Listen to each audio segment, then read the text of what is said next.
bigger your f-stop, what are you laughing about? Kind of change it up here. So do you remember?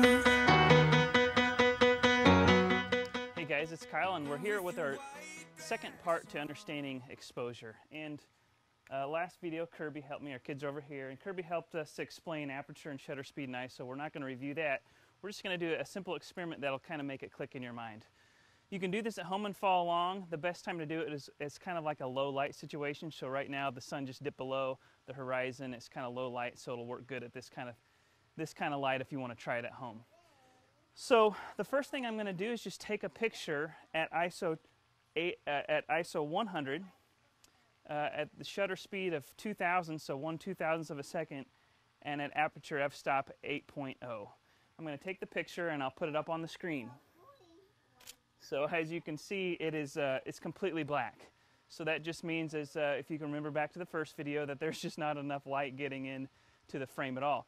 So what can I do here? Well, I'm going to start with the size of my opening, my aperture. So I'm going to go from 8.0 and I'm going to go all the way open to 2.8. And let's see what happens then. So here we go, 2.8. Now they are still not visible at all. So my lens opening, my aperture is as big as it can go. So what can I do next? Well, I could make the shutter speed slower, because obviously it'll open up and stay open that much longer, let in light that whole time, and then close down. So instead of 2/1000ths of a second, I'm going to go all the way to 200ths of a second, so 1/200. Let's see what happens here. All right, we finally have a little bit of an image.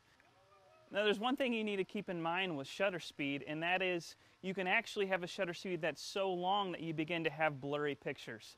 That can happen for two reasons. One is if you keep a shutter open for, say, like a second and someone's running by, you're going to see a motion blur. But more likely than that, you're going to have a camera shake blur. So what happens when the shutter opens, you have tiny little micro movements in your hand. You're not holding it completely still. Imagine if my shutter was open for 5 seconds. It opens and I'm trying to hold it still, 4, 3, 2, 1, and then it closes. In that 5 seconds, there's been a lot of motion, and that's why there's going to be a camera shake blur. So the rule is this: you never want to take your shutter speed below your focal length. So right now I have a focal length of 70 millimeters. That means I don't want to ever take it below 70, so below a 70th of a second. So I'm gonna take my shutter down to 70. It's at 80 right now. I'll take one more pick, and then I'll show you what will happen if I take it all the way down to, say, 1/10th of a second. And you'll probably see that there's going to be a little bit of blur here, lots of blur. So with that rule in mind, I need to keep my shutter speed at least 70. But as you can see, at 1/80th of a second is what I have it at, and at 2.8 it is still too dark. It's just still not light enough. So what can I do? Well, there's that third thing, ISO. I can raise the ISO. So now let me take the ISO up to 200. See what happens. So technically I've just made the image sensor twice as sensitive to light, from 100 to 200. Here we go.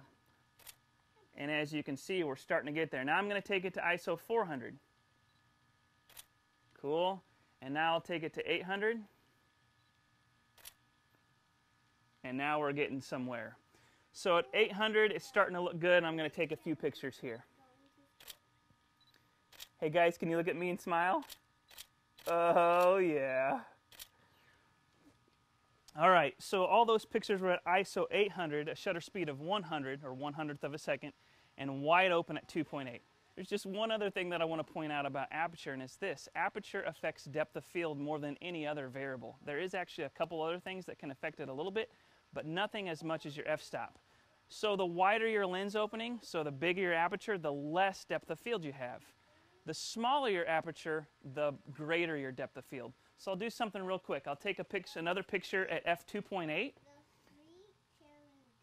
Let me get this going here. And you'll probably see that it has this nice background blur. But what I'll do now is I'll take that same picture. I'm going to have to mess with my settings here a little bit, but that's fine.